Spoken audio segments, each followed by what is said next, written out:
கொடுத்த வாக்குறுதிகள்லாம் விரைவில் செய்வீங்களா இல்ல 2-3 ஆண்டுகளுக்கு பிறகு செய்ய திட்டமா? நாங்க ஆரம்பத்திலேயே சொன்னோம், கொளத்தூர்லயே திரு மு க ஸ்டாலின் அவர்கள் தோப்பாருன்னு நான் சொல்லியிருந்தோம். கொளத்தூர் பிரச்சாரத்தில் சொல்லியிருந்தோம். எங்களுடைய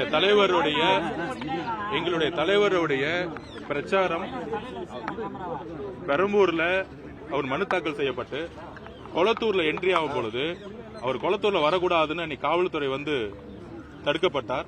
பிரச்சாரத்தை பாதிலே சென்றாரு. தலைவரோட வருகையிலே 1 லட்சம் பேர் கொளத்தூர்ல கூடும் பொழுது அடுத்த நாள் கொளத்தூர் மீட்டிங்ல நான் பதிவு பண்ணேன். என்னுடைய பேச்சுல கொளத்தூர்ல மு க ஸ்டாலின் அவர்கள் கடுமையாக தோப்பார் அப்படிங்கறத நாங்க சொல்லிட்டே இருந்தோம். கிரவுண்ட் ரிப்போர்ட்ல இருந்து அதை சாத்தியப்படுத்தியது பெண்களும் இளைஞர்கள் தான். இந்த மன்னராட்சி மனப்பான்மையும் பிறப்பால் ஆதிக்கத்தையும் தூக்கி எறியணுங்கிறதுக்காகவே தன்னுடைய வலிமையை கொளத்தூர் இத்தனைக்கும் 4000 ரூபாய் வந்து ஓட்டு காசு கொடுத்தாங்க. முதலமைச்சர் தொகுதியிலேயே பணப்பட்டுவாடை பண்ணாங்க.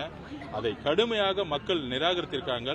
பண அரசியலும் சாதி அரசியலும் மத அரசியலும் எதிர்க்கக்கூடிய ஒரு புதிய அரசியலை தமிழக மக்களும் புதிய இளைஞர்களும் பெண்களும் உருவாக்கிய இந்த வெற்றியை, அதுவும் எங்களுடைய தலைவர் விஜய் அவர்களுடைய நம்பிக்கை தான் இதோட வெற்றிங்கிறத